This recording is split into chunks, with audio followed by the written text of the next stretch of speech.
Greetings, everyone. Pete Pardo here from Sea of Tranquility. Welcome to another episode of The Monsters Den. Thursday night.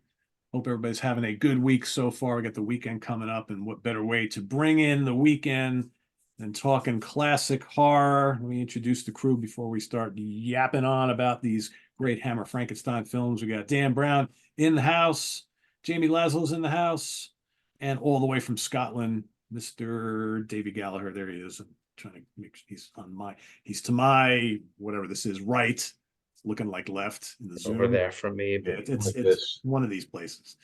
Anyway, so what's happening, gentlemen? How are you today? Very very well. well, thank you. How are you?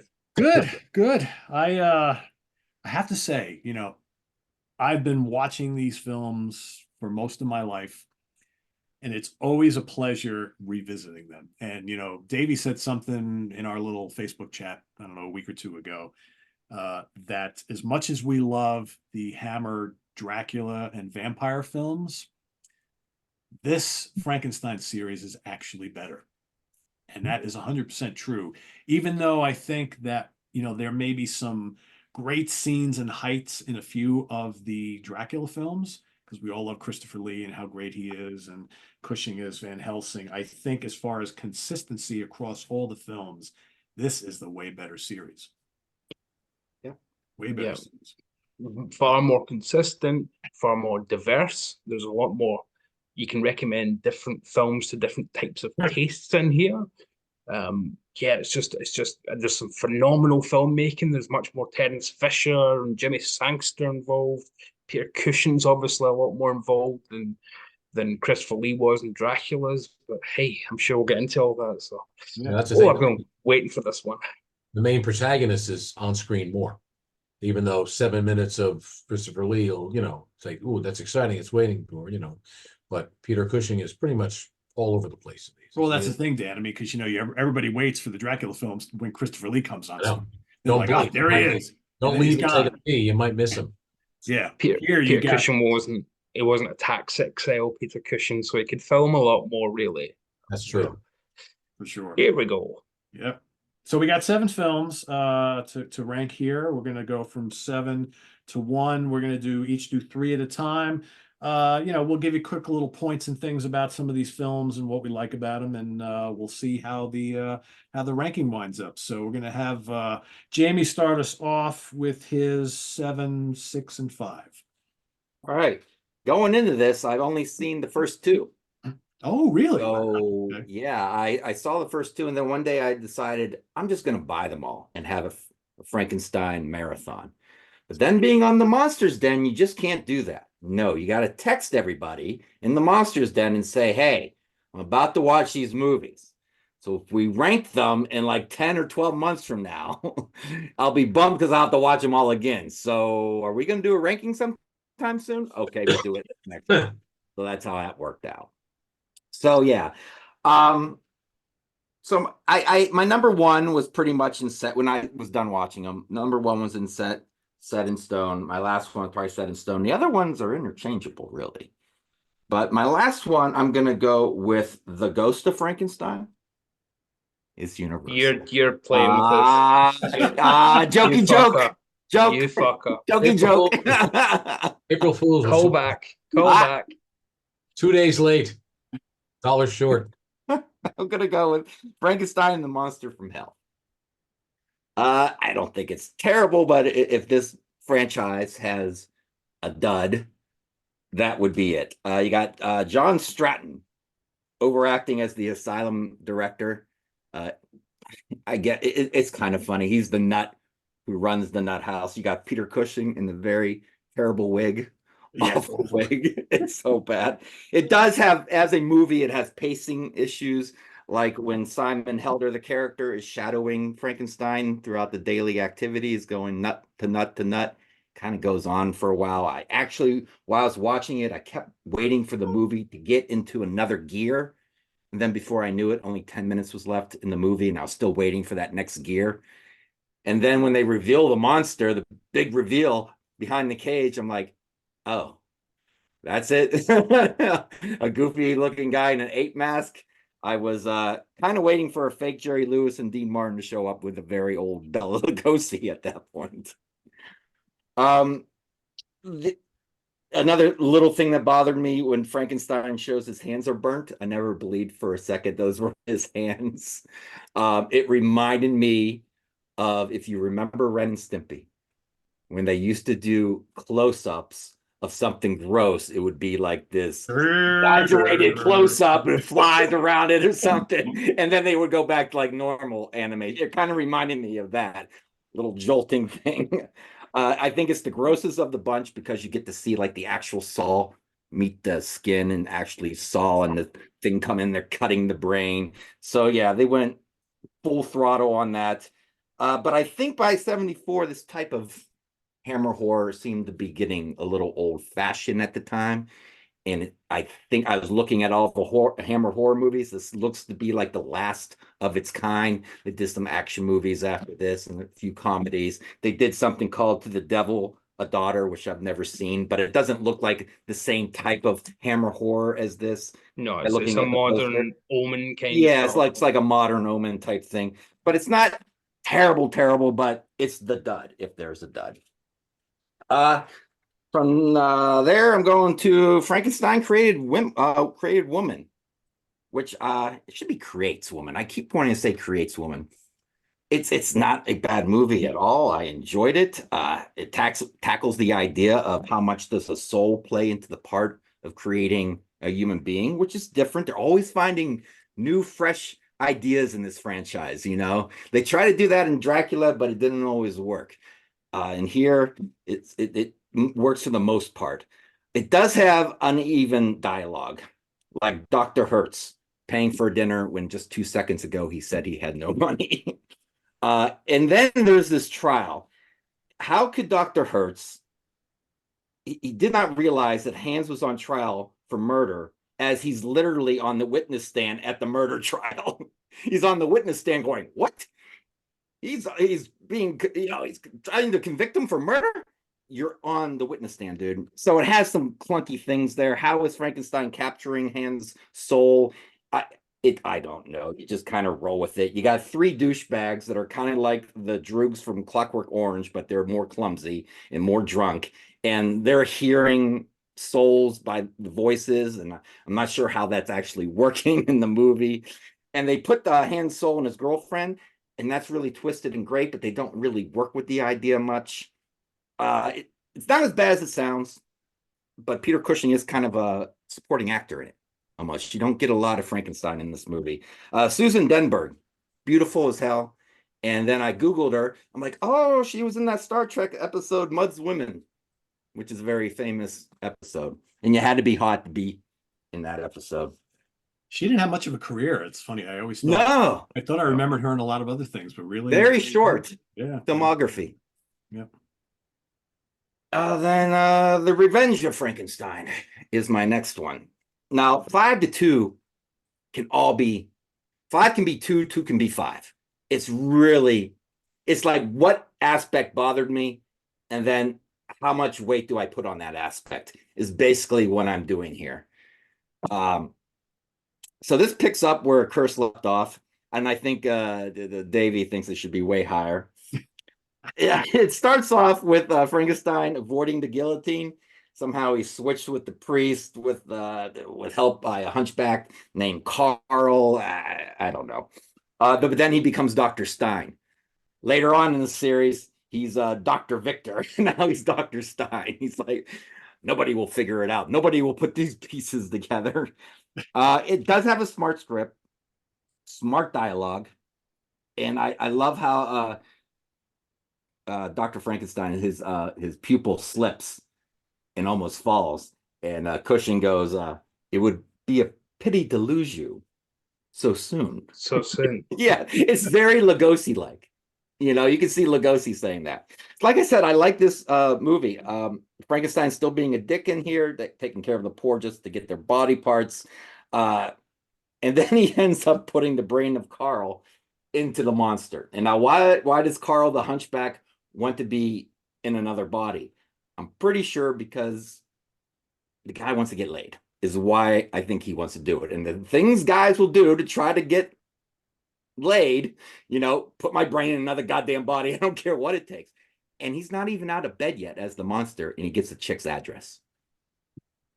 Way to go, Carl. Yay, Carl. It was a success. Yes. The monster looks more human, which I guess is probably more close to the actual book, because he looked pretty human, I think, in the book. I've never read it, so I heard.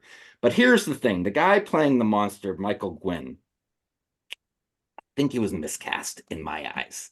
He's tall, but he has this comedic look about him, like he should be in a comedy. I don't know how much comedy he's done, the actor, but I kept seeing him. I'm like, he looks a bit like a goofball. And when he tries to get a little scary at the end, I'm like, dude, I'm just not buying it at all. You look too much like a nice comedic, funny guy. So that I'm putting a lot of weight in that aspect of the film, and that's why it's where it's at. So, but still, I still like it though. All right. 7, 6, and 5. Dan, how about your 7, 6, and 5? All right. Well, let's see. Make sure I was starting here. Yeah, my number 7 is Frankenstein Created Woman. Reason being, it was the whole soul transference, as opposed to, like, let's face it, one thing about Peter Cushing in this series, one thing I loved about this series is that if you think about it, you put it in sequential order, he goes more and more off the rails. It gets crazier every film, just more deranged in his approach and what he wants to find out. And the funny thing about the Frankenstein Monster from Hell, that was filmed in 72. His wife had died in 71, and he was going through a great deal of depression. He looks very gaunt and beat. He was sick and not well. But anyhow, getting it back to Frankenstein Created Woman, you mentioned what it's all about. Yeah, I really couldn't get into the soul transfer thing.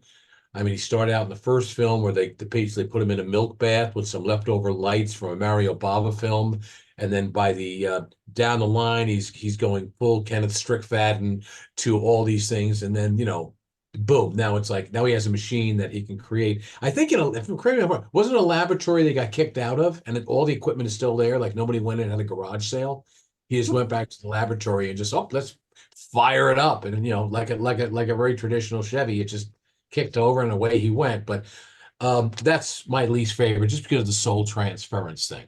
And the kid whose father was killed. I mean, the kid has every day this guy wakes up, he looks at the guillotine. It's so his father getting guillotined to. They never took that down for 20 years. It's like I don't know. That's it.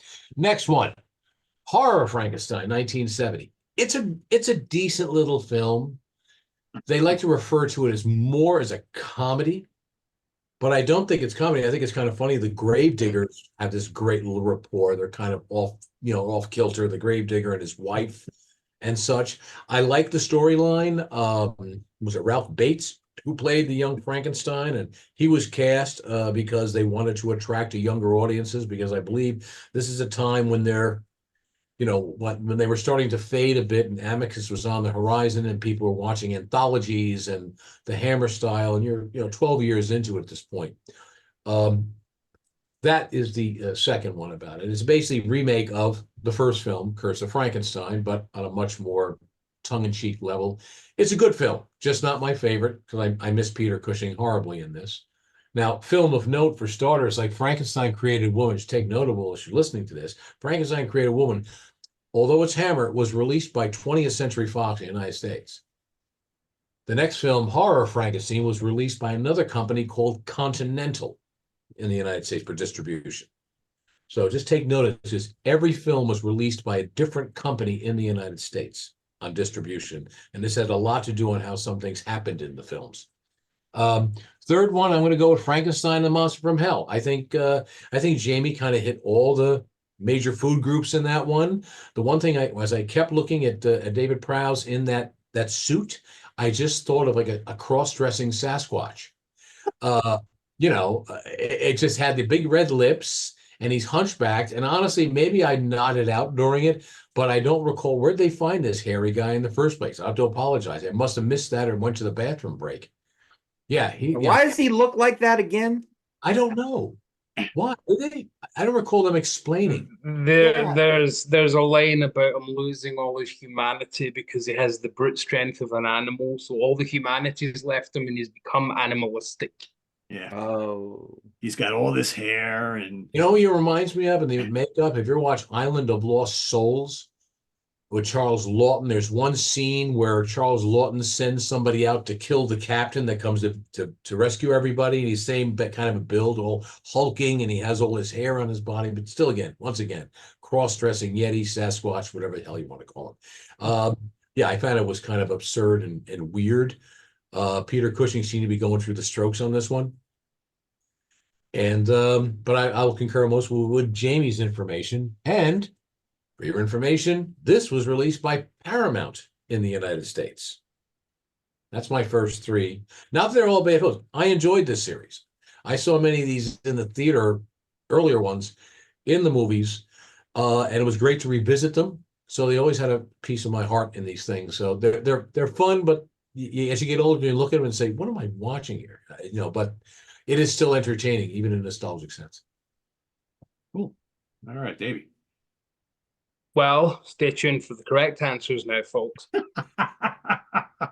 Okay, now. How this is not in any of your lists, either of your lists, I do not know. The bottom is clear, and by far, this is the only one that I think is actually a bad film. I think every single one of them is actually good to total classic, apart from the bottom one, which is Evil of Frankenstein. By far, the worst Frankenstein film from Hammer. By far, not even close. It throws, obviously, the canon out the window entirely. It's divorced from the first two films because we're now in the place where they're doing a deal with Universal Studios. So they started out being told by Universal, if you even have a monster that slightly looks like our Boris Karloff one, we'll sue you. Now Universal have said to them, please make a monster that looks like Boris Karloff. And they tried, and it is the worst looking monster I've ever seen in my life. He's just got a carton of milk stuck to his head with paper mache over it. It's terrible. The film itself, there's nothing to it.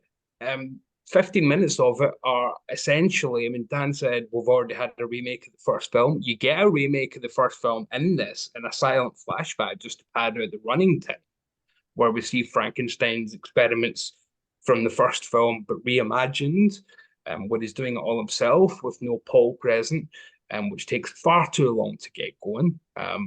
There's a nonsense plot about going back to the town where he was now just exiled from. He wasn't guillotined. There is a wonderful line though where it says that his two crimes that were thrown out of town for was assaulting a police officer and crimes against God, which is quite the combination. So he was only exiled. They go up the mountain and meet the mute girl, who's terrible. By total coincidence, the monster is there after 10 years after the flashback that we saw. Nonsense from start to finish. Frankenstein is completely out of character from any of the depictions that we have seen or will see, which normally I wouldn't mind, but it's not an interesting way to be out of character.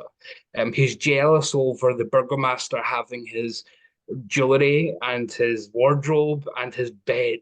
It's so petty and silly, and beneath Frankenstein, he would never act like that. Peter Woodthorpe's a good actor and a million different things, but his Zoltan is total shit. Frankenstein getting taken for a pleb by this charlatan magician is I like Zoltan. No, I think it's what does he do? What does he do? Zoltan is the reason why it's high up on my list. No, it does nothing. It does. What does he do in the film? It does absolutely nothing except for make Frankenstein look like an idiot. And then Frankenstein only throws him out. Doesn't even try to kill him. Frankenstein's so divorced from the Frankenstein that we know and love here. John Elder is the writer of this. That was Anthony Hines, the producer under a pseudonym. He was not a good writer at this stage of his career, and it shows. This is not Jimmy Sangster rating. It's a disgrace and easily the worst of the original one.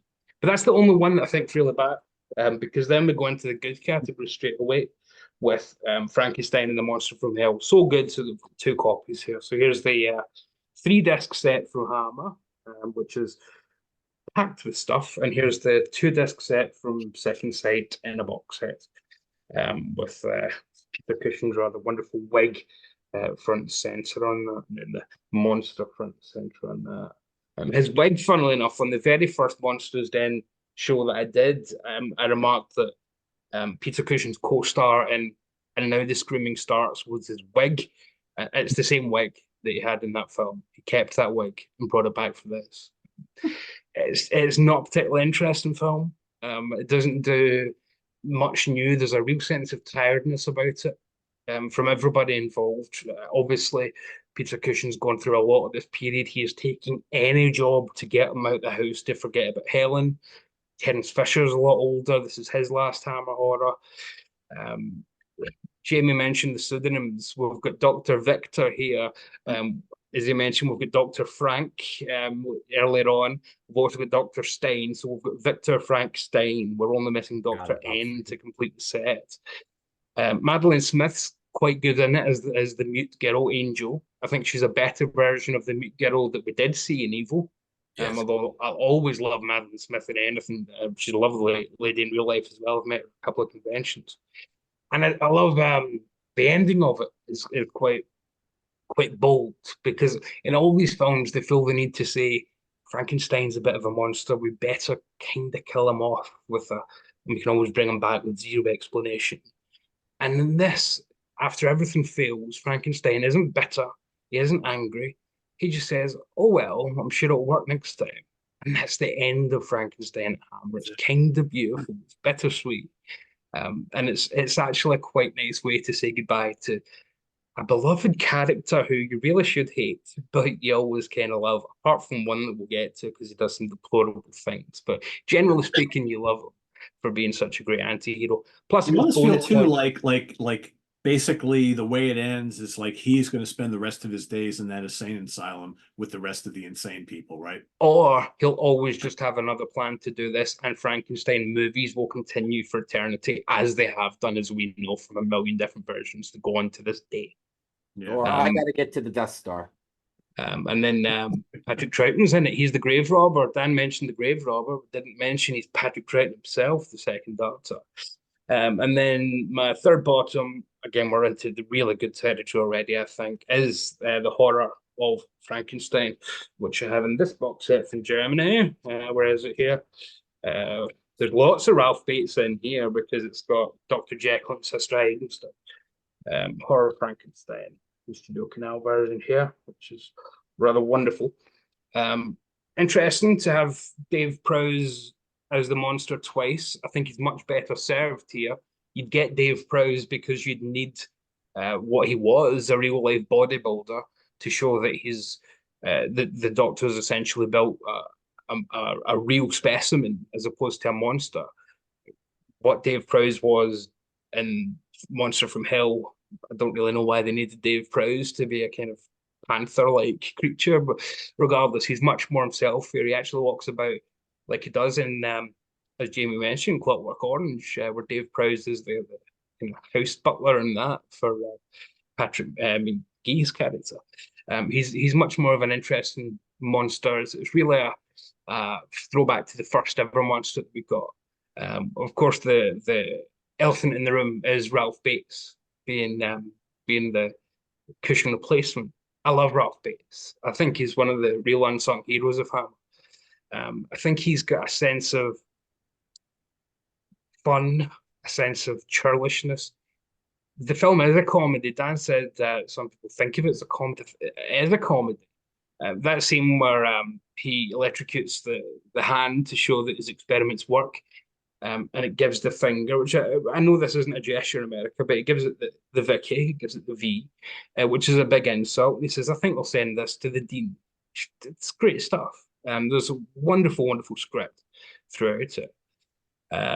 The problem with it, I think, comes in the places where it's too similar to the very first film, like the having an affair with the maid and whatnot, and then that could have been done in a more interesting way rather than just remake that exact same plot of the maid being a bit of an issue and a blackmailer, and Frankenstein's going to have to do something about it.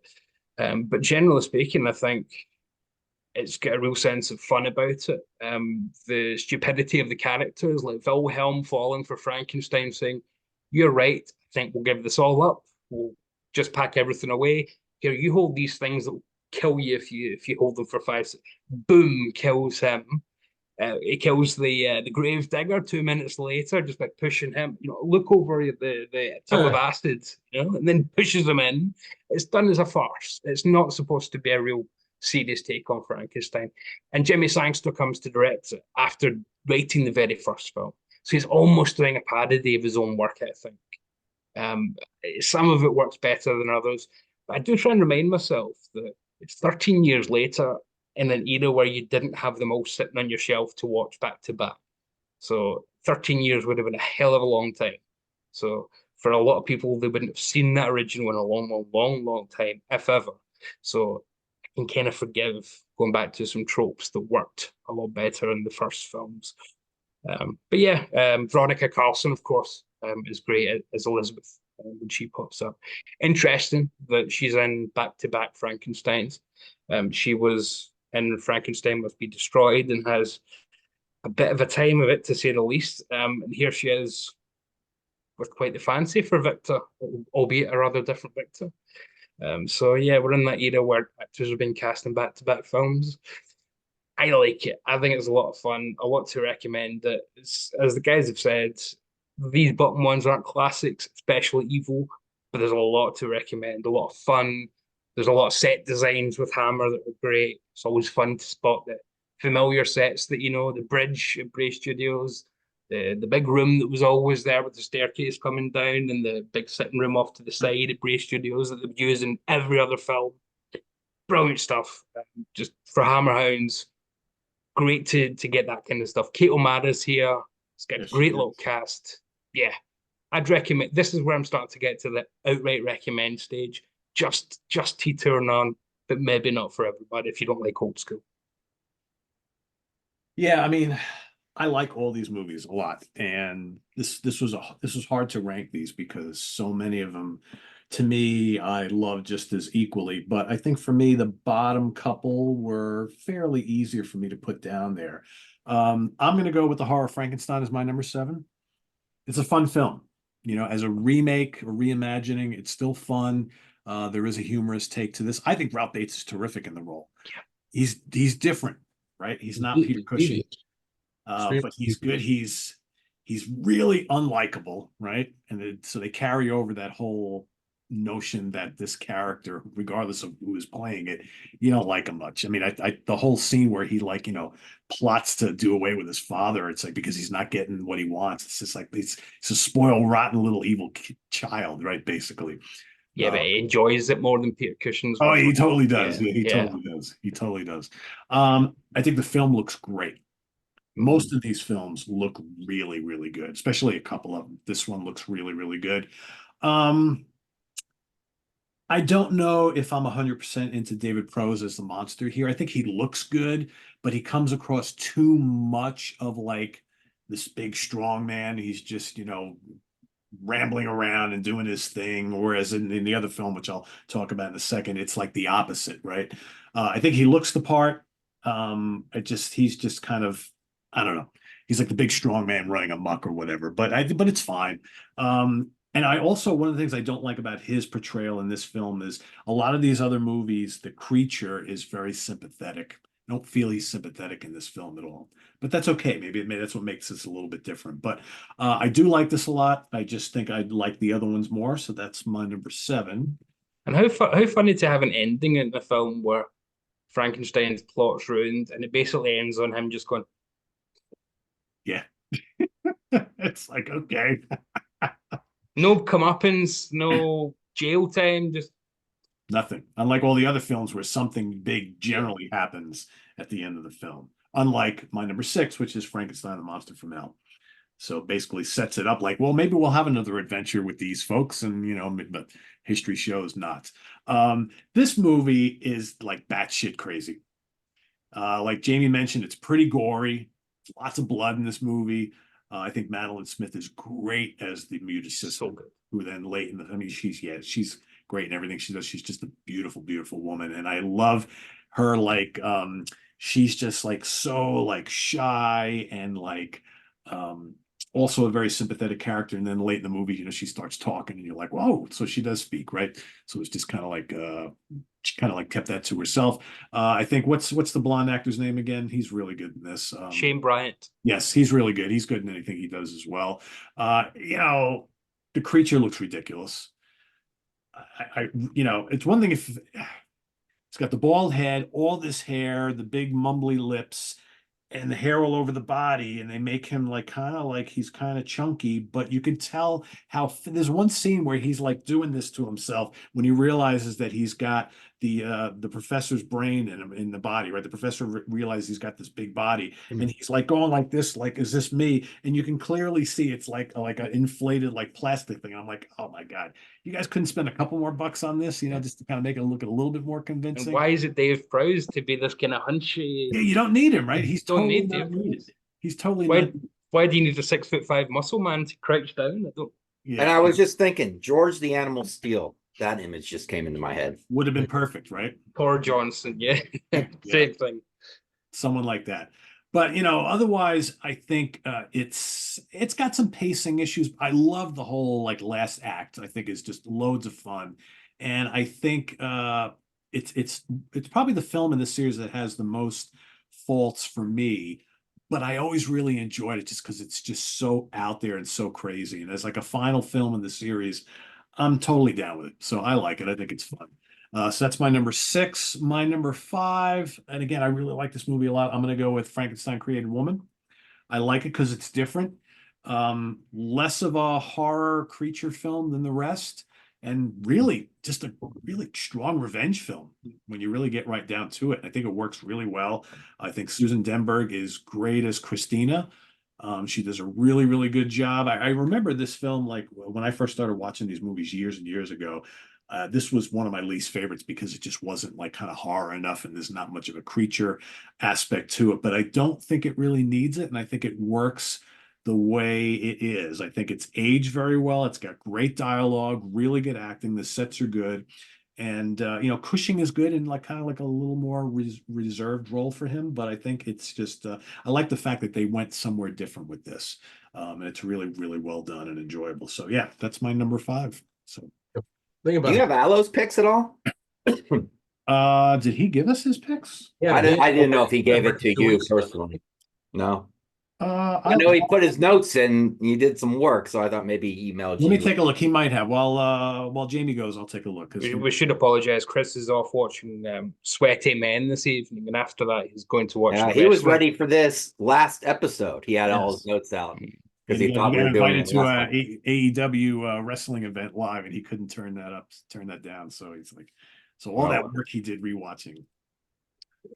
I'd say he put his, AEW or Peter Cushing. That's not a hard choice. I would say he put his picks in the comments below, but that fucker doesn't comment on anything. My next one is Frankenstein Must Be Destroyed. Like I said, I like all these films. And I'm watching this. I'm like, this is the 5th film. This has got to be the stinker, right? 5 in, this one's going to suck. No, it doesn't suck. This is when I got really surprised at how solid this franchise is. Frankenstein seems a bit more snarky, a little bit more witty, and a little bit more intrusive in this film. And it works until it doesn't work because he gets rapey. And the rape scene, I just didn't feel like that was him. I felt like it was out of character, and they would have snipped that right out. You wouldn't even known it existed. Just the beginning and the end, paste the rest together, it would have been fine. Yeah. And another little thing that bothered me is Frankenstein's holding this guy and his fiance captive, making them do all this crazy shit that they don't want to do. Just take him out. There's 2 of you and 1 of him, and he's got to sleep sometime. Just take him out.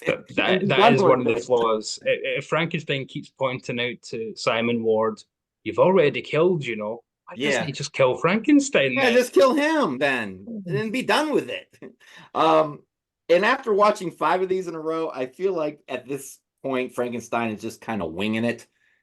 because he says things like Brant was crazy because of pressure on the motor area of his brain. So the pressure must be removed. So what does he do? Naturally, he just drills a hole in his head to relieve the pressure. And I yelled out, Frankenstein, you're making this shit up as you go along. You don't know what the fuck you're talking about. That was legit science at the time, though, was to drill I holes in the know. head Was it? for mental illness. Yeah.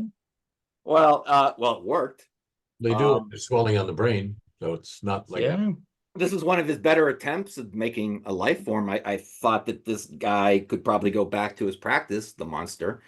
I like when he went back home and his wife is there.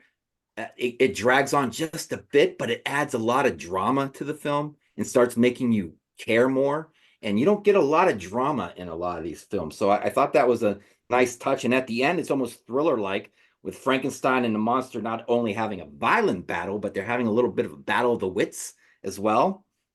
And you don't get much Frankenstein in the previous film, Frankenstein Created Women, but you get an adult dose of them in this one. So it's a nice makeup from that one.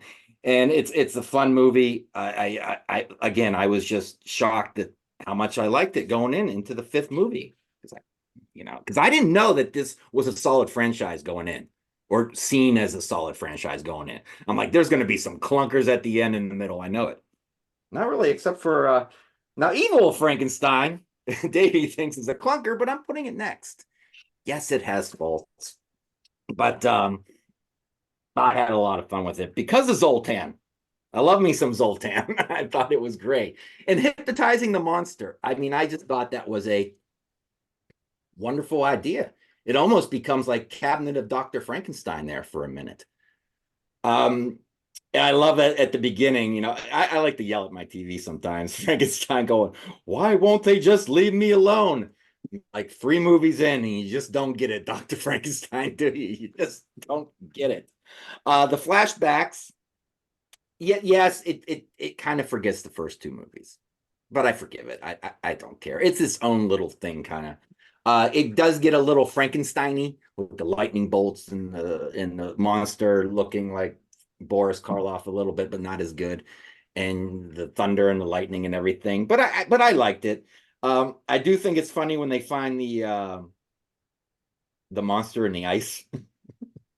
Because I just thought he doesn't look like he's in ice. He looks like he's in Dexter's kill room. He looks like he's wrapped up in plastic. It looks like plastic or saran wrap, right? Yeah. And Frankenstein is a bit of an idiot in this movie, but I kind of like that. It makes him not as smart as he thinks he is. Like, he's in the bar and he's causing a scene over a ring. I'm like, dude, you're terrible. Incognito, dude. Yeah. Pick your battles, dude. Nobody must know who I am. That's my ring for I am the Baron Frankenstein. That's my furniture. That's my ex-girlfriend. That's why he's bottom of the list. No. But I had a lot of fun yelling at the TV, watching this movie. It was a blast for me. Question, Jamie. You say it was really fun that Zoltan hypnotized the monster. Yeah. Wouldn't it be more fun if Zoltan hypnotized Frankenstein? Wouldn't that be more fun? He never once tries that. Yeah, but then I was thinking, can you hypnotize the monster? Will it work? I want to see this work. Do it. He never tries it on Frankenstein. Yeah, he never tries on Frankenstein. Yeah. I heard that there's a subplot added for TV viewing where you find out why the deaf girl is deaf. Yes. No. I wish that was kind of just on the disc as just, a bonus thing just to see it. But it's not. Maybe hypnotize Frankenstein when he stole a bottle of brandy out of the liquor cabinet. He always had a bottle of brandy in his hand, just chugging away like he's on a milk commercial. Yeah. My next one is a little surprising. I'm going to compare this to, those albums that you rank high because they got like 6 or 7 of your favorite songs ever, but three of the songs are like, but you rank high because of the high points. And that's why I'm putting Horror Frankenstein at number 2, because I think Ralph Bates is really good at that's his name, right? Ralph Bates. Yeah, Ralph Bates. Yep. Yeah. I think he's really good in the role. I could see him maybe being a little irritating to some viewers, annoying, but I think he gets right to the edge of that, but doesn't go over. He's I great. think it's a tight movie. It's a snappy movie. It's a funny movie. The pacing is great in it. And even though you don't get a monster for an hour and 7 minutes, I timed it. I paused it. I said, hour and 7 minutes it took to get to the monster. I don't care because I think the interaction between all the characters is just so damn entertaining. Kate O'Mara and Ralph Bates together. I could just watch those two in this movie go at it, yell at each other constantly. And I was worried when I heard it was a black comedy. I was like, oh, it's gonna be just wacky and stupid. And the comedy's subtle. I laughed a few times, including when Frankenstein saw the professor at the dinner table, and all he saw him was just a packaging for the brain with the numbers written on his head, imaginary numbers. I laughed. I said, oh, look at that little bit for 1970. I dig it. The I was a little disturbed in the beginning with all the facial hair on the guys. You got a guy with his whole face is framed in with nasty hair, and a guy has a handlebar mustache that gets stretched out inches on both ends. But then you went to Kate O'Mara's cleavage right after that. I'm like, well, that made up for all of that. And I swear to God, they put that dress right where nipple meets skin, and they put it right there, and they must have taped that thing down. This is about 10 minutes before Hammer just said, fuck it, let's show tits. Yeah. Hire Yeah. Ingrid Because Pitt. they're basically and that's all doing they it. do for the next 2 years is fucking It was so close. They had to do retakes. Nip slip, take two. And Kate O'Mara's Left so nip great. slip. She's such a great actress as well. She's not Yeah. one of the, I hate to use bimbos that are hired just for their looks and they can't act. Kate O'Mara was a legit actress who happened to be a big buxom woman. She's terrific. You're right. Her banter with Ralph Bates. Yeah, It's so almost great. like a sitcom. It's almost like a Yes, little sitcom. yes, I love it. I love it. And another going back to her boobs. When she was on her back, those things were staring at the ceiling. Like a mannequin, like a fucking mannequin. The ending almost ruins it for me. Because like you said, Davey, he just sits there like that, and the only thing missing is like that foghorn sound sound effect, like it's the only thing missing. I love it. But it almost ruined it for it's so abrupt too. But maybe if I watch it again and know it's coming, it won't bother me as much. But like I said, that's one of the songs on the album but so many other high points that I just love horror. Jamie, have you seen Dr. Jekyll and Sister Hyde? Yes, I have. That's very, very good. Ralph Bates, for anyone who does like Ralph Bates and hasn't seen this, I think he is amazing. Yeah, this is his masterpiece. Yeah. You know what? I'm buying a lot of Hammer horror. I have a lot.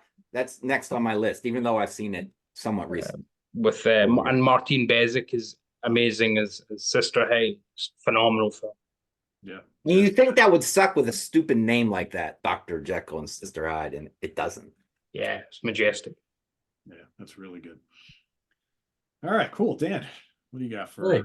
Well, something that no one has mentioned about Horror Frankenstein as far as actors appearing in it, if I recall, I think it was John Finch plays the possible paramour of one of the main characters, and he was also the wrong man accused in Alfred Hitchcock's Frenzy. Oh. Small role, but that was something that later on. And the other thing I didn't like about Horror Frankenstein is that, remember, he was always marking things with markers and numbers. He's going to do all this stitching. But when David Prowse comes to life, the only thing that's really noticeable about the stitches is those big, like, staples in his head. And he's got, like, magic marker marks on the back. So, like, where do you stitch this thing together? That's one of those, like, getting a little anal on this thing. Yeah. But the next one I would have went with Evil of Frankenstein, probably from sentimental reasons, because I did see it in the drive-in theater as a kid and scared the shit out of me when you're little. Interesting thing about that, this was distributed by Universal in the US, another company. And that was one of the main reasons why they got away with because Universal had their hands in it, why they got away with the somewhat Frankenstein makeup. That's all. Stealing my shtick, Pete. I don't like this. It's stealing what I just said. Oh, sorry. Well, then also, well, yeah, come on, calm down. I know it's late. You're tired. And the other thing about it is that they also use Kenneth Strickfaden's some of his equipment in it. So that was it. But the film, you know, it's not a great film as I'll agree with Davey on a lot of it, but it was more sentimental for me, and it did scare the hell out of me when I was a kid. And it's very darkly filmed and the whole thing. But the monster did look like there were better Frankenstein knockoffs in Mexican horror films in the 50s. That makeup, I agree. So that is number 4. But if you've got the rights to do the Universal monster, Frankenstein, why don't you just copy the monsters? Well, that's interesting you mention. I'm going to go on a little tirade because I'm not going to talk much about the other films. But the reason I'll tell you, it's funny. Evil of Frankenstein in 1958, after they did Revenge of Frankenstein, they made a pilot film called Tales of Frankenstein. Yeah, it's on this disc.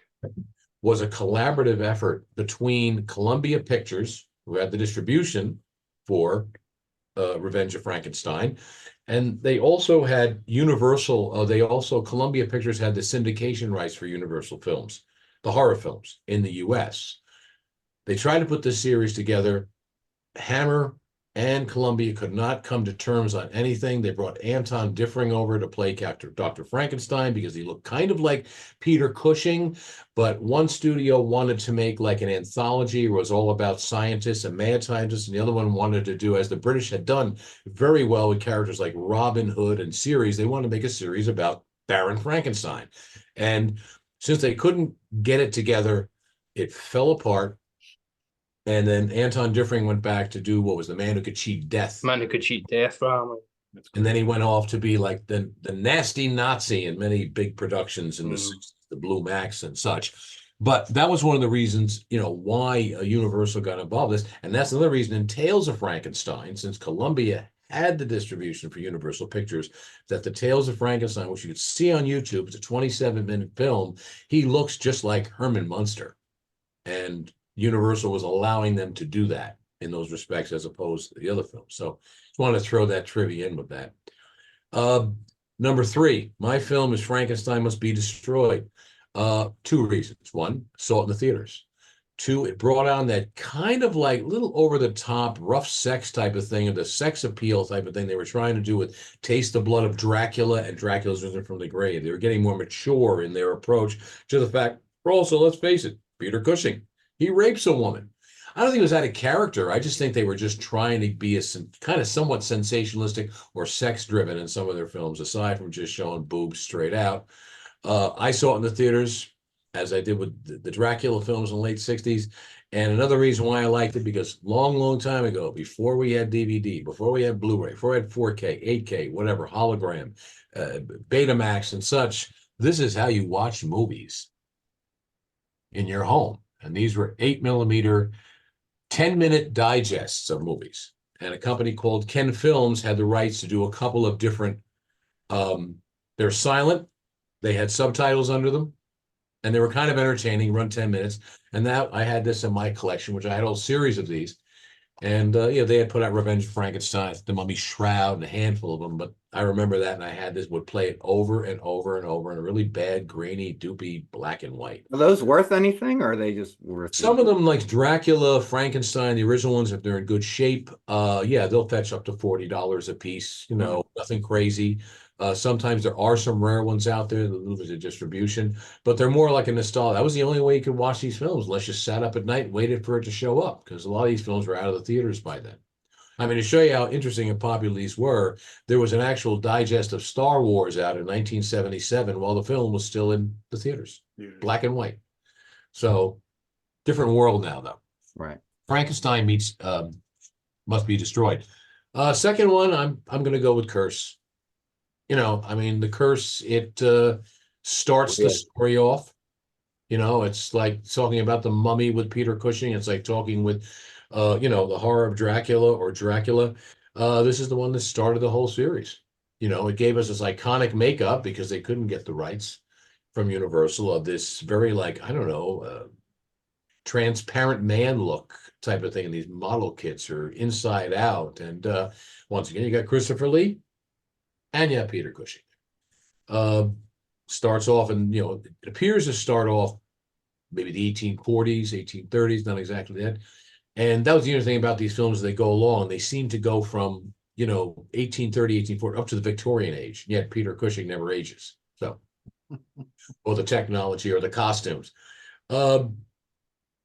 Basically, Dr. Frankenstein is, I think his father died, didn't kill him in this one, and he's inherited a lot of money. A gentleman comes in to be his teacher and guide, and becomes his sidekick in the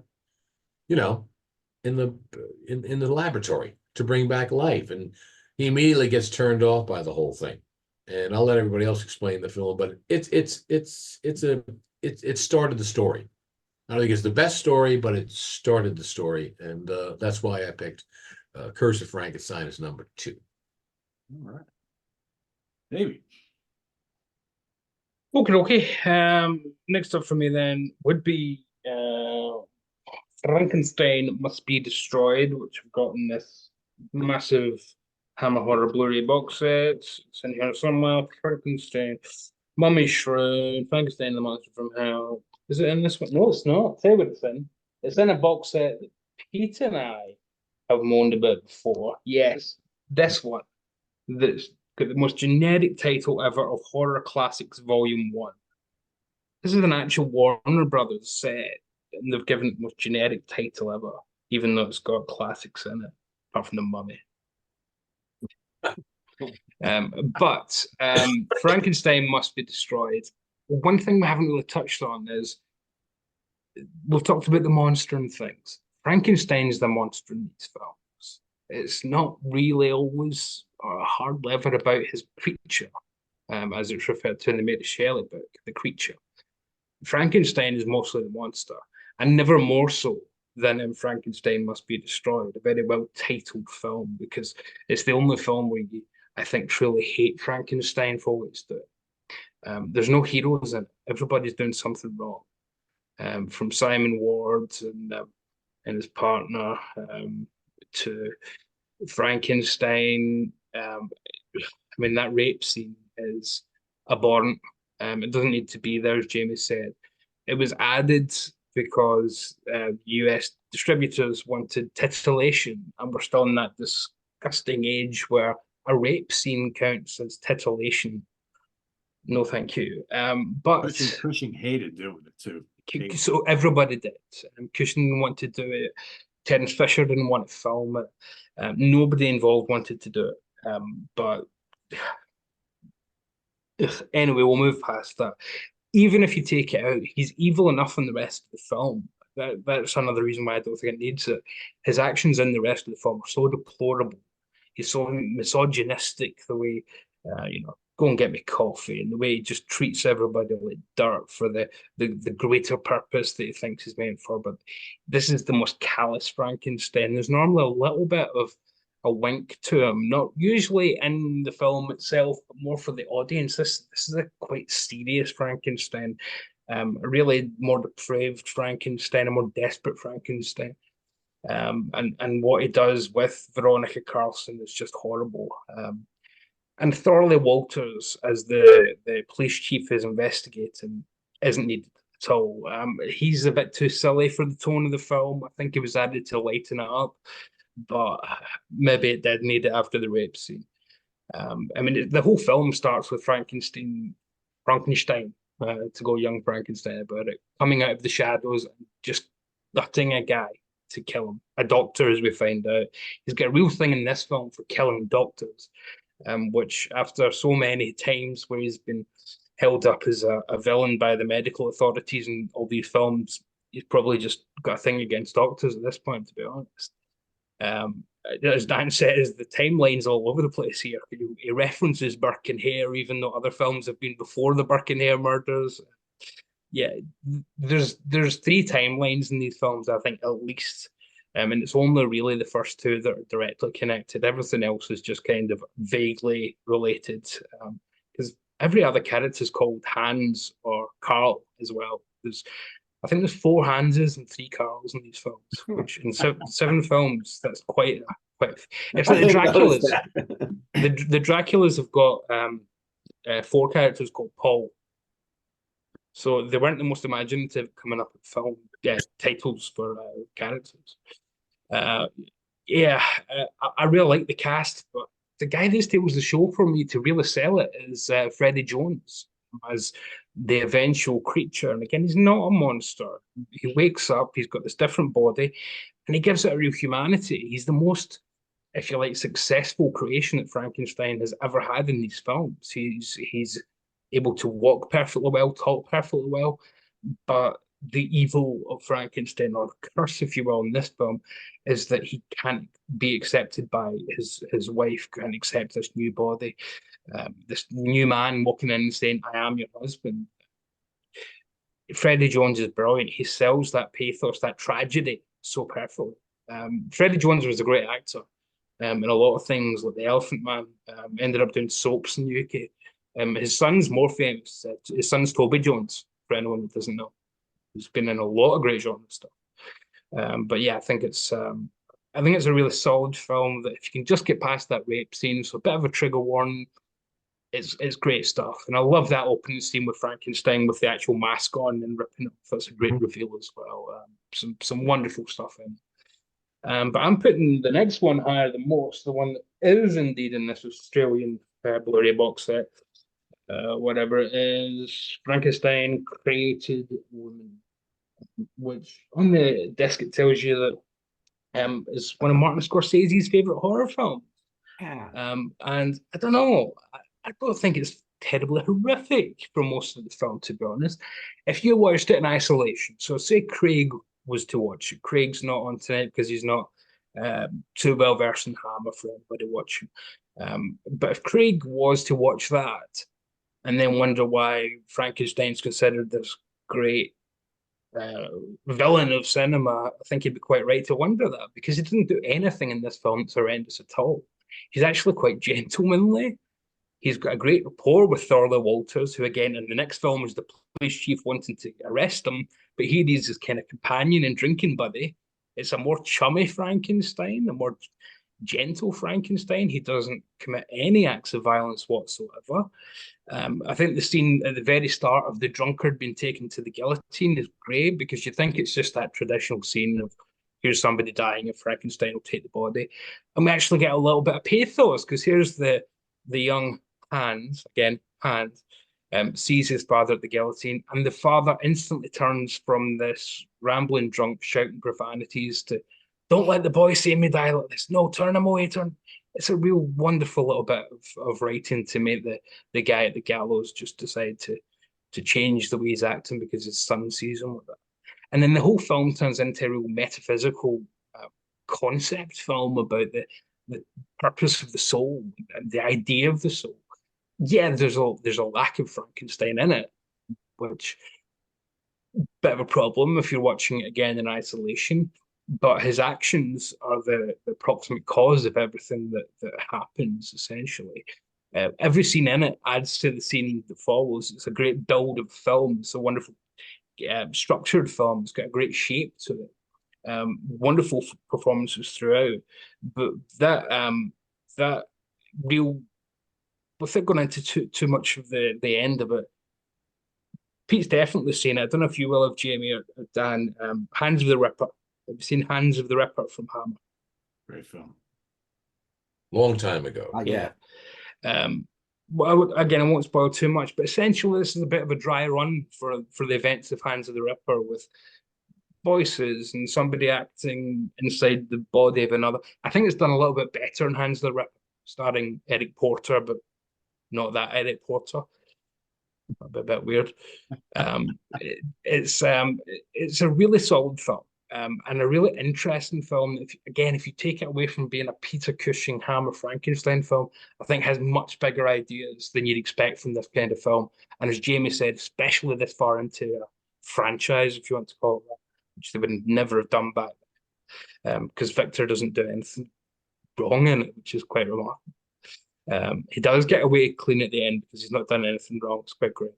And my number two then will be the Revenge of Frankenstein, which is in this rather wonderful indicator box set, which has Scream of Fear, Taste of Fear, The Damned, Revenge of Frankenstein and The Two Faces of Dr. Jekyll. But here's the one we're talking about, with The Revenge of Frankenstein. We dare you to see it. We double dare you to forget it.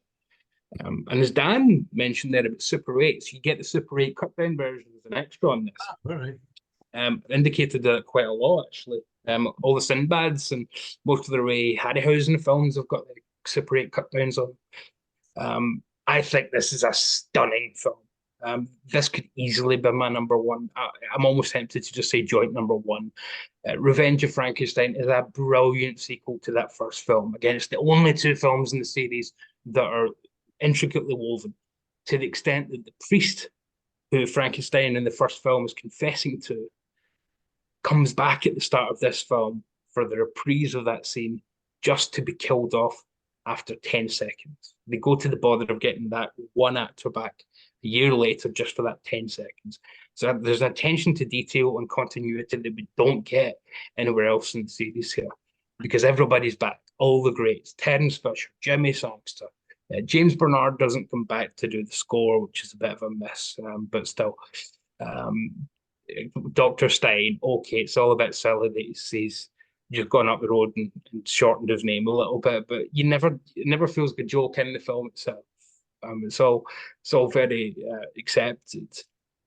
Jimmy Sangster's lines, as Jamie mentioned, it would be a pity to lose you so soon, and all that stuff. Classic Sangsterism. Otto, the chimpanzee in the cage.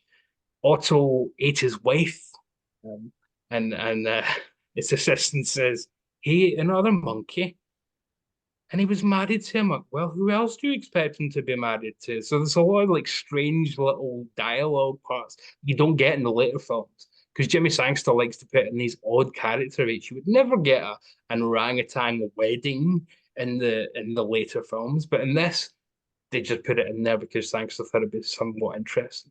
And it flips the first film in his head, because we had Paul in the first film, Frankenstein's mentor, kind of saying, whoa, this is going too far. Here we get his assistant saying, let's keep pushing, let's keep going.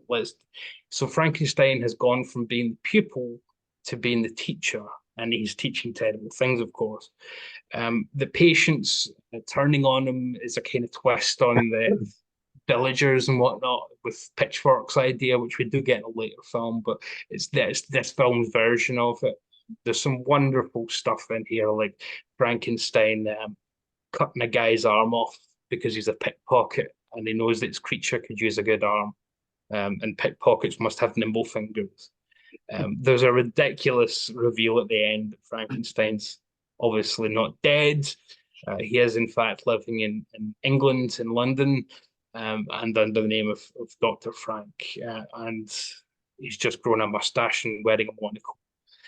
So actually, the reason you have to consider this as completely out of continuity, he perfects his ideas here. He has his own brain transplanted into another body that looks exactly like him and lives on.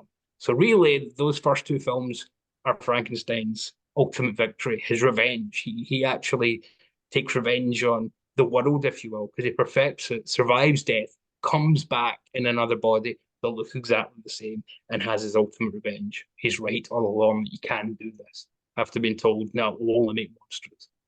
So it's a wonderful film, and it's just a brilliant, tight sequel to that original classic, which we'll get to shortly. But wow, what a brilliant follow-up, which, considering it came out 10 months later, is absolutely ridiculous when you think of that quick a turnaround. Fantastic. 10 out of 10 classic. It's just not the first film. We'll get to that. Quick note about Frankenstein Created Woman and the Evil of Frankenstein. They were two scripts that were left over from that ill-fated TV show they did. And they adapted them into film length because the TV shows were 27 minutes, but those were ideas that were hatched originally for that Tales of Frankenstein series. The Tales of Frankenstein is not on any American disc or chip. That's only on this UK one. No, I think it's on the Shout Factory. No, because Warner's have got the original, and it's not on that at all. No, it's on the Shout Factory. I'm sorry, on the I think it's Evil of Frankenstein, Shout Factory. I think it's a supplemental material. Oh, really? That's totally out of place. It should Yeah. be two But films earlier, at it's least. been around for years on public domain and you know, it's on Because you. it's actually pretty good. Yeah, it's not bad. Anton Diffring's no Peter Cushing. Yeah. He's no Ralph Bates, but he's fine. Nice He's TV choice. he's actually from Central Europe, which none of these films are. They're all from the same place as the Dracula films, aren't they? Just vaguely Europe, a little bit of Switzerland, a little bit of Germany, and a lot of England. They're just from nowhere in particular. And the monster is played by Don McGowan, who played the creature in the Black Lagoon in the last two films. That's who plays the monster himself. And there's a bunch of other, you'd see them in Universal horror films or any film from the 40s as playing supporting. There's a little dig from Sangster in Revenge of Frankenstein about it, where they're saying, do you expect us to believe that you're not Baron Frankenstein? And he says it's a very common name. I hear there's even Frankensteins in America these days, which is surely a reference to the pilot that was just shown on TV months ago. Yep. Well, that was trying to market. They were trying to blow Hammer up in the US. And well, they blew up on their own. But I had to call someone from work, some vendor or something, maybe about 8 years ago, and their last name was Frankenstein. Really? First and only time I really saw one for real. I was like, oh, so cool. Yeah, I've never met anybody out there with that last That's amazing, isn't it? Do you think that's his real name, or did he change it? Yeah, it's a good question. Because if his first name's Victor or something, Yeah, I guess. If his first name's Hank, it's just not the same. I got the feeling it was real at the time. That's all I remember. Yeah, interesting. Come on, Pete, give us. I'm enjoying this. Let's go. Come on, Pete. All right, my number 4 is Frankenstein Must Be Destroyed. I got the same set as Davey does. That's it, right? Oh, I hate that title so much. Yeah, Horror Classics Volume 1. yeah, I know. It should say Hammer on there, right? Yeah, it doesn't say Hammer anyway. What the fuck? No, not at all. Yeah. Yeah, I think this is a very fun movie, and man, Baron is like the evilest of any of the films in here. And that's what's so cool about it, I think. Like David said, he is the real monster for sure. If you don't believe it for most of these films, he totally is for this one. Veronica Carlson is just lovely as anything in this. I think, the rape scene is definitely hard to watch, and it feels like it just doesn't belong. But I mean, I get they were trying to drive home the point that he is just really evil in this film, but he's just evil in the whole film regardless. I don't think you really needed it. But I love the final act is terrific in the burning house and everything. And I think this creature, I think out of all of them, feels really sympathetic because he still has retained a lot of his humanity. And I think the scene where he's trying to talk to the wife and he's behind like the screen there and she can hear the voice and she's like, well, that's not my husband's voice, but he's like saying things that only the husband would know.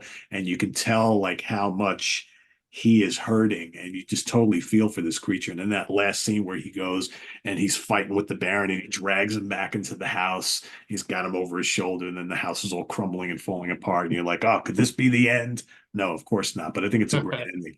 Really good film. I really enjoy it quite a bit. And my number 3 is going to be The Evil of Frankenstein. I got that. Look, Davey, here's the thing. I totally get everything you're saying, and it's got lots of faults, and it's just ridiculous as anything, but it's so much fun. And you know what I like? It's so funny because sometimes this is an example of one of those films that like so much of it is so bad, but that's what makes it so good. I mean, the makeup is just terrible. It's terrible. He's got the big boots. I mean, they try. It's like they tried really hard to kind of recapture the Karloff makeup and costume, but yet they put like $5 into it, right? It's just like it looks ridiculous. But I love that the creature is in like practically the whole movie. And again, they make him a very sympathetic character. He's got this kind of connection with the mute girl. There's lots of violence in this film, and the acting I think is really good. The sets look good. It's totally a mashup for me. When you really watch the film a couple of times, it's a complete mashup of Son of Frankenstein and Ghost of Frankenstein, because I think the one character is kind of like Lugosi's character in Son of Frankenstein and Ghost of Frankenstein in a little bit, in that he's got this hold over the monster, which I think is kind of interesting. But yeah, to me, it's just a blast. I think the Baron's rebirth is completely ridiculous, but whatever. It's with a lot of these, it's kind of that way. But I think it's a lot of fun. So that's my number three. And my number two, I'm going to echo everything Davey said about Revenge of Frankenstein. Really, really good film. Almost, it's not quite the classic that the first one is, but I think it's pretty damn close. I think Revenge of Frankenstein is the greatest looking film in this whole series. I mean, the sets look spectacular. The colors look great. Maybe it's just my Blu-ray, but it looks fantastic. And I think we've got much, much more of a focus on Cushing in this film, which I really like. He's the evilness of his character is really starting to come out in this particular film. And I kind of like the way they downplayed this whole creature thing. They've made, him more human, but then you see him starting to get overtaken and less humanity coming through towards the end, which I think is real good. I think the whole final half hour of the film is really wacky. There's lots going on, but I think it really, really works. And yeah, it's just this again, this is one of those films that I think when I was younger, I liked less because there was maybe a little bit less horror in the film. But you watch it now and it's just as kind of horrific in spots as some of the other ones. And I think it's just the acting is terrific. All the characters are really, really, really well done. And it's a spectacular looking film. So that's my number two. And for any Hammer fan, it gets bonus points because the second person you see in it is Michael Ripper and his only Frankenstein I performance. know, right? It's just a small part, right? Yep. Yeah, he's only there to just be scared. Him and Lionel Jeffries, the digging up Frankenstein's body. But the only thing is, why, if Frankenstein is still digging up bodies, is he hanging about the graveyard that he's supposed to be buried in? He's going to get spotted quite quickly if he does that. I think so. You would think so. It's a great point about entrance, Michael though. Ripper, though. Michael Ripper appeared in so many other films. Yeah, And why is he so absent in these? yeah. Him Very and Roy true. Kinnear. Roy Kinnear and him were in 20, no, more than that. I think Michael Ripper's in more Hammers than anyone. And oddly, for people that were in so many films, the only film that Cushing, Lee, and Michael Ripper were in together was The Mummy. They were never in another film. Right. All three of them together, right? Yeah, you'd think they would have been in 4 or 5 together because they were always Always in. It's so cool. ranking the Michael Ripper catalog. We need to do that at some point. I always like the films where he gets a fairly big spotlight because some films he's only in for little bit parts, but there's a couple of them where he plays a Captain Clegg has got a really big part. Yeah, he does. And the Reptile, or is it the Plague of the Zombies? And he's in both of them. He's in both because it's the same cast in both. If you remember, they use the same much. cast in sets. Yeah. But one of them is the landlord. He's got quite a big part. So welcome to our Michael Ripper show, folks. We're changing an hour and 20 minutes. All right, Jamie, let's hear a little bit about Curse of Frankenstein. Well, this movie, it just kind of feels special to me in a way. I've said this before. Let me try to explain this and see if I can make sense out of it. When I watch horror and sci-fi movies from the 50s, I like to put myself into the brain of a kid from the 50s and watch it that way. Kid in the 50s who looks at the poster outside the movie theater and I'm going to see spaceships. He's not spoiled with CGI that we see today. He can't believe the actual spaceships flying, for the first time in his life. And I put myself into that fictional little kid. He's actually black and white in my brain with a little crew cut. And I watched the movie through his eyes.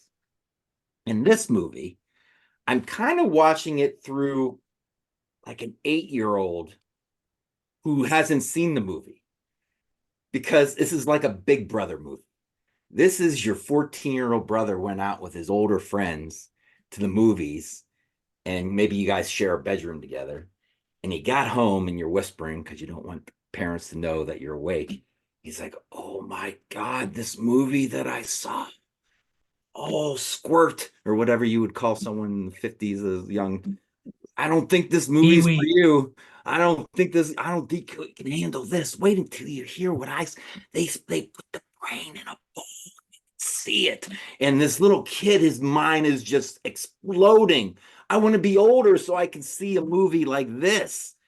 And then when he finally gets a little older, well, I don't know how he would see it. Maybe it appears on TV at midnight, when he's in his 20s or something. But that's how I felt. Like it's like that special Big Brother movie that you can't see because you're too young. It's What really happened to this intense kid, for the Jamie? time. I'm more interested to find out what happened to this kid next. Did he serve in Vietnam or I'll write a little story about him. yeah, And as he goes on, he'll go into color. yeah. But yeah, you see the brain in the bowl, and Christopher Lee, when he takes off that whatever bandage is and it zooms in on him, I could see that being quite the jump scare. Oh yeah. Oh yeah. People jumping out of their seats. Big brother telling his little brother, "Oh, and when you see that monster, man, it scared me. And I'm big. I don't think you can see it."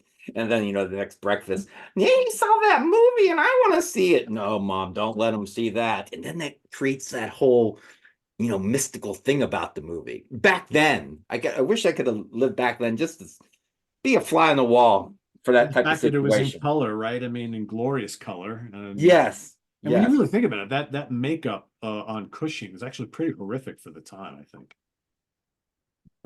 Christopher Lee. And Christopher Lee, I say Cushing. Yeah. Lee, The sideburns weren't that scary. No. But I love how and Peter Cushing, he's such a scoundrel in this too. Yeah. He's supposed to be marrying his cousin, but he's banging the housemaid. So I was thinking he's basically Jerry Lee Lewis and Arnold Schwarzenegger rolled up into one. But I think it's better than any of the Dracula movies. It could be one of the best Hammer movies, probably. I think it revived horror in the 50s, is what I heard. Kind of put Hammer on the map. So in a way, the way I'm looking into it, maybe I'm wrong, but this kind of started Hammer horror, and then Hammer horror kind of ended with the last Frankenstein movie. So it's all kind of bookend by Frankenstein. So, I mean, you got Peter Cushing's transfer from TV to film, and you got Christopher Lee's breakout role all in the same movie. So, yeah, you can't go wrong with that, right? No, not at all. I mean, it starts really with Quatermass, Hammer horror. Yeah, it kind of starts with that. Yeah. But I feel like this is more horror. Well, yeah, it's a thin line there, though. And as you said, it ends with To the Devil a Daughter. I mean, Hammer went on for a few years after with a couple of things like The Mirror Cracked. But yeah, Hammer horror ends in Captain 76. Chrono, Vampire Hunter. Well, that was 74. That was the same year as Monster from Hell. Before I forget, it's just a ridiculous little side note, but I noticed it when I was rewatching one of these. I believe it was when I was watching Frankenstein the Monster from Hell the other day. Have you ever noticed in most of these films that all these actors do their own stunts? Like all these fight scenes and everything like that. I remember specifically I was watching Monster from Hell, and there's a scene where Cushing goes and jumps on Prose to try to get the ether or whatever over it, and it's like, and meanwhile he's throwing them all around. That's Cushing up there. Yeah, you get a little worried. You're like, you're old, you're frail, you're skinny. Right.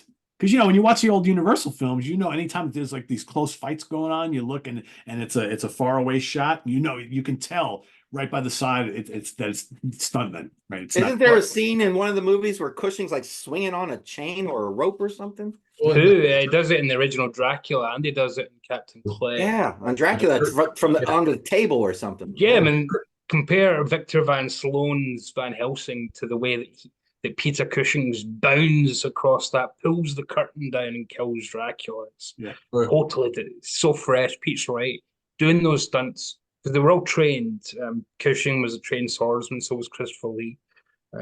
We could do a whole series on Christopher Lee's non-film activity, being a Nazi hunter after the war and seeing the last guillotine in France live in person. Strange life that Christopher Lee had, but they were trained to be kind of all-rounders and do that stuff on stage and rep. And Peter Cushing hated stunt guys, not personally, but he hated the idea of somebody thinking it's fake. That's not Peter Cushing up there. So the idea was, if I can do it, I'm going to do it. The Jackie Chan approach, if they let me, I'm doing it. So. I think also remember Hammer was not exactly open with their wallet with a lot of stuff too, and they were on a lower budget and of things when they made things. So the explaining the saran wrap ice and hiring a stunt man or whatever and so forth, so they were never known. That was one of the biggest quirks that Christopher Lee had with them. He always felt they were a bunch of skin flints. That was the whole thing. Make it, I mean, no much more of a skin flint and low budget as, like Roger Corman and so forth, but when they're making films, but hey, that was the way it was. Yeah, Christopher Lee loved a good moan, though, let's be honest. He was always moan. Oh, I hate doing these Dracula films. Shut He up. loved it. He got paid by the word, for God's sakes, or crumbs. You never find an interview where Peter Cushing moans about this stuff. But Christopher Lee, you'll never find an interview where he doesn't. He hated the Dracula, he hated the mummies. Yeah, it's like, But that's what made him an international star, though. That's the irony. Yeah. All right, Dan, you're number one. My number one is Revenge. That's right. It was a big, hard decision between Curse and Revenge. Revenge and Curse. I went with Revenge of Frankenstein. Well, first of all, we could put the two films together and have a 3-hour marathon. It's a film. It's a 3-hour. It's a Michael Cimino production, for God's sake. Super cut. That'd be awesome. But the thing is that what I liked about the Revenge of Frankenstein is just, I felt that Michael Gwynn, for starters, it did show a sign of pathos and pain with this guy, and as Jamie was saying about, well, he comes off as a bit goofy and stuff. Well, Michael Gwynn was actually a comedic actor. As a matter of fact, one of his more famous roles, if anybody watches Fawlty Towers, he was Lord Melbury. Yeah, it was the fake Lord in Fawlty Lord Towers. Melbury, the con man that came in, and he had a long prolific career. I'm trying to get my notes correct. I think this is the one in Revenge. Well, he's a doctor in a clinic, and of course he's sizing people up for parts in the body, which is kind of great. And then I think when he first introduces to his newest assistant, like his laboratory is in down this wet staircase alleyway that goes down to a basement. And there he's set up, like he's managed to make shop again after almost being decapitated. And I just liked it. When Michael Gwynn comes in and like he goes into Frankenstein in the ball, or they're in that event or the dining room, and he's starting to contort and things like this. You feel actually sorry for him. It was not as sympathetic as in what do you call it, with the guy whose husband, the wife, did not recognize him in the film. It's not as sympathetic as that, but it is a sympathetic portrayal. And once again, the two make a great 3-hour production. And what Jamie said before, to add into that, there was something very interesting as going to the movies, because I saw my first movie in the theaters in about 1959. Because I would go to the drive-in theater with my parents. So a lot of these things I saw on the big screen. And when I mentioned about, The Evil of Frankenstein scared the hell out of me, or this one, or see on the big screen and so forth, it was quite an impressive thing as a kid to see this. And it made them even that more. That's why to this day, bad, good, or indifferent, I'm not going to, excuse the term, shit on any of these films. They were all entertaining and they were part of my childhood. That combined with famous launchers of Filmland, and then when you're able to get these 8mm movies, I mean, this is the way you enjoyed it. Now you just go on and you get 10 films for $25 back then. So everything was cherished, and it was a very, very magical time to grow up as a kid. Or being as I have to proudly call myself, in those days they call themselves monster kids. In the same category as not as famous, but people like Steven Spielberg and John Landis. This is what they grew up with, and this is what I grew up with. So every time I see a film, there's a very big nostalgic, sentimental thing with me when I watch these things. So it's really hard pressed to say if any of these films are bad. No, they're not bad.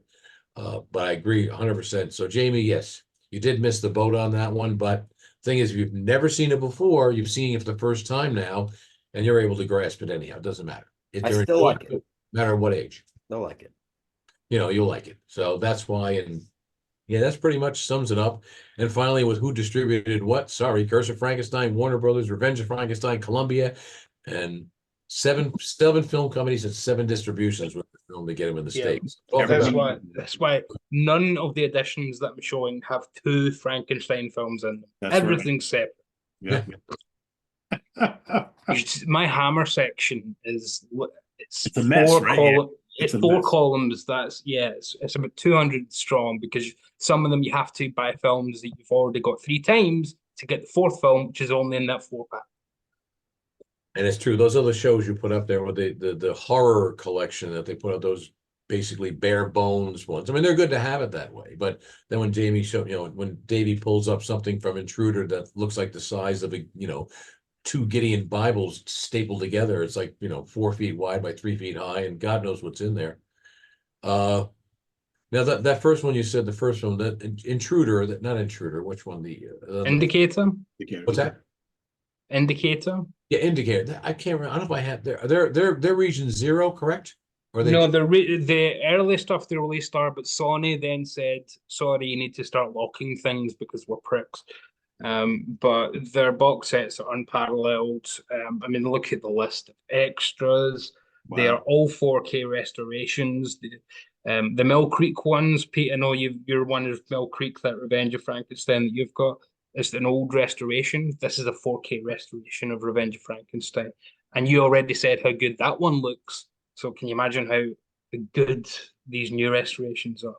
They're well worth the price. Some of the hammers, you would just never know how cheap they actually were. They look stunning, absolutely stunning. We're so lucky that they've been well preserved as well. Well, they've done with the budgets they worked with. They really made their films look very lush and very rich. Yeah, and they employed directors like Terence Fisher and like Freddie Francis, who were specifically worried about how's this going to compare to American films. So they intentionally said, we can't beat them for star power, we can't beat them for spectacle. Let's just have everything that we can do look interesting. So the sets may be smaller, but they'll be perfectly designed. The labs will look like the most interesting labs with everything bubbling up and all these colors popping out the screen. Yeah, stunning. I will say I have a bunch of these on Mill Creeks. They did release a whole bunch of the 2-on-1s, and they all look great. They're all really good. So yeah, they're all the Columbia ones, the Mill Creeks, if I remember. They're all the Columbia titles. The Snorkel and Taste of Fear. Yep. Yeah, I got that big collection. Paranoid. That collection. Yeah, that's all the Universal ones, if I remember right, Jamie. Captain Clegg, Night Creatures, Phantom of the Opera. The Evil of Frankenstein, I think. Paranoid, Nightmare, Curse of the Werewolf. Vampire. Yeah. So I got rid of that because that is one of the few sets where Oh, Captain Clegg, that's on my bigger one. Yeah, because that's one of the only sets where there's no extras that aren't on something better, thank God. So I can finally get rid of one thing in my Hammer collection. All right, Davey, talk a little bit about Curse and Hazel. Well, I mean, it's my #1 pick as well, so I'll let you. Yeah, it's just no surprise. As Jamie alluded to, this isn't just kickstarting this series of Frankenstein films or Peter Cushing's career. It's kickstarting horror. Horror before this was still black and white. There was no mainstream. Well, there were a few, but they weren't mainstream. There was no mainstream horror films being made at this point. Hammer, and specifically Frankenstein, although Quatermass did come out first, it's more of a sci-fi film for the first half before it turns horror in the second half. Frankenstein and then Dracula decide we're really going to lean into the horror. We're really going to bring out the blood, bring out the color, bring out the spectacle, and give people a reason to be frightened. Give them something they can't see on television. Basically, was the rationale behind it, and it's one of those films that, again, these two editions. This one also comes with an extra film, Four-Sided Triangle from '54, I think. It's not a great film, but it's interesting to get a free film added to it. One of the good reasons to keep this one. And this American version from Warner Archive has two different aspect ratios. One is completely made up to make it look more modern. I don't think it needs that. Nobody's watching this because they want to see a modern film. They're watching it because they want to see a classic film, a film that establishes what horror could become, what Hammer would become, and icons like Christopher Lee and especially Peter Cushing. Hammer didn't consider Christopher Lee a star. He was never billed on the marquees. It was always Peter Cushing. He was the star, and Christopher Lee was the monster. It's one of the reasons that Christopher Lee kind of had a bit of a fallout with him in the early 60s. But it's full of wonderful stuff. The framing device of Frankenstein being in prison and making the confession that tops and tails the film. It's almost a parallel to one of the great British films of the late 40s, Kind Hearts and Cornets, where a guy does exactly the same thing. He's in jail, he's going to be executed, and decides to tell his story in flashback, and then the end gives a bit of a twist on it. It's exactly the same wraparound as Kind Hearts and Cornets. But what Jimmy Sangster, a name I've used plenty in this video, but for good reason, he's one of the true geniuses of Hammer. Exactly the same as I said when we did the Dracula video, kind of partner to this. Jimmy Sangster takes the original book and throws it away. He knows he can't use the Universal, so he throws that away. And what he decides to do is just go on vague memories of what Frankenstein is. So what is he's a mad scientist. He creates a creature. So he decides to double down on the scientist aspect, which the Universals do to a varying extent, but certainly the first one is not particularly concentrating on the evil of Frankenstein, to say the least. He's just a scientist who's gone a bit astray.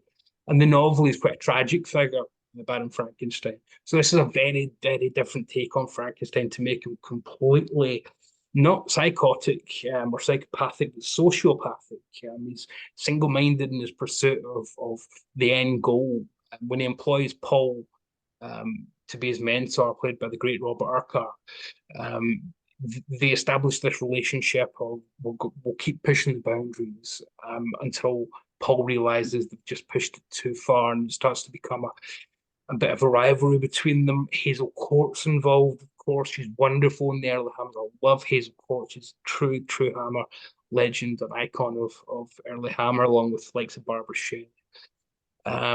Again, Sangster finds ways to invert everything you think you know about Frankenstein. So there's Colin Clive intentionally using the apparatus to kind of be a conduit for the lightning. In this one, it's an accident. The lightning just happens to strike. So everything you think you know about Frankenstein is kind of flipped to give it a bit of a twist and a bit of a spin.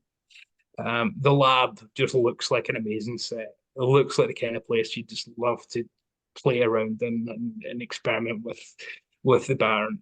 You can see why Paul would be so attracted to his mind and his ideas. They seem wonderful before it gets too monstrous. There's a famous scene in this that the modern audiences really react to. And like Jamie said, you have to kind of imagine that this would be a great jump scare. That would actually terrify the audiences at the time. The greatest shock part for the audience, legendary part in British cinema, it's written about in Jonathan Rigby's wonderful English Gothic book, is where Frankenstein throws his pregnant maid to the monster, and just the monster does what he does. Luckily, we don't see it, but the monster does what he does. And then that cuts straight to the next morning where Frankenstein's having his breakfast and says, "Would you pass the marmalade?" Just as calm as you like. So after the most cruel, horrible, nasty thing that British cinema's ever seen at that point, audiences would be screaming at what this poor maid's had to just endure, cut straight to pass the marmalade. And for years, that became a phrase that you need to come up with a pass the marmalade line, which was to cut the tension after the audience were scared shitless. You had to give them a bit of a breather, give them a line.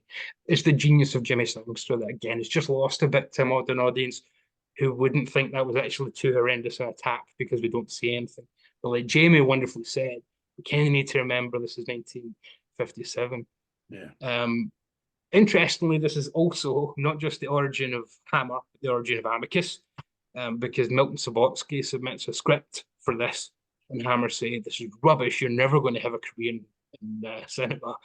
And Milton Subotsky hooks up with his partner, and they decide, well, let's see if we can show them how it's done, and they set up Amicus, first known as Vulcan Films. So if we don't have the rejection of that script here, we wouldn't have Amicus Films rather wonderfully. So we get two major studios of horror from this one film. Frankenstein's character in this, he's a misogynist, as we know from the other films as well, but even on his wedding night, he won't go to bed with Hazel Court, and who wouldn't? But he wouldn't. He'd rather go and do his experiments. He leaves her on the wedding night to go up and create the creature. few logical flaws. If he's describing the events in flashback during this, why is he telling them about killing Justine? Why is he telling them about his crimes? He should just be admitting those parts. So he's not really offering a defense. He's just kind of telling them how great he is.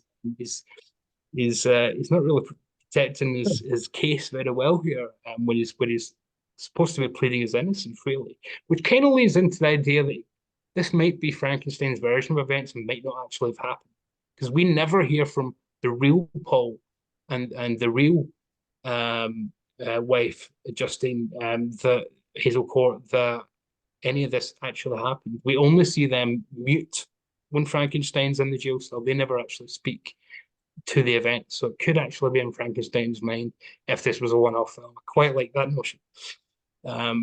There's the legendary scene of him just shoving the professor off the staircase. That, again, that famous Hammer staircase that was in 25 of the film.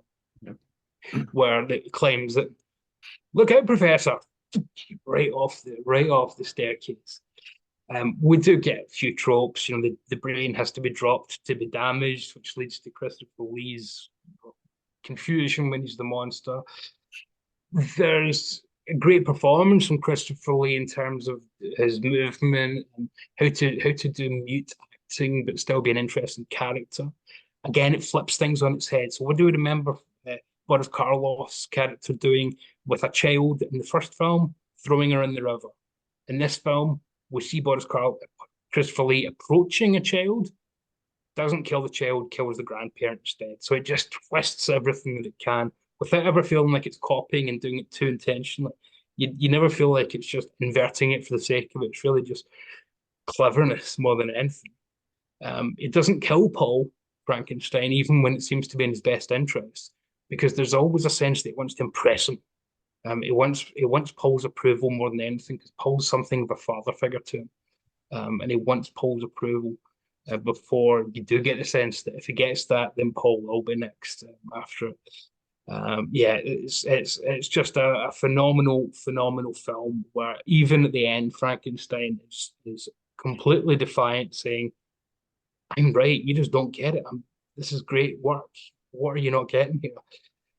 Ending with the guillotine. If it was a one and done, it would just be regarded as an unbelievable masterpiece of British horror, which it is anyway. The fact that they gave it a sequel and somehow managed to make another masterpiece out of it, I could go on for another hour and a half. But yeah, this is just essential horror.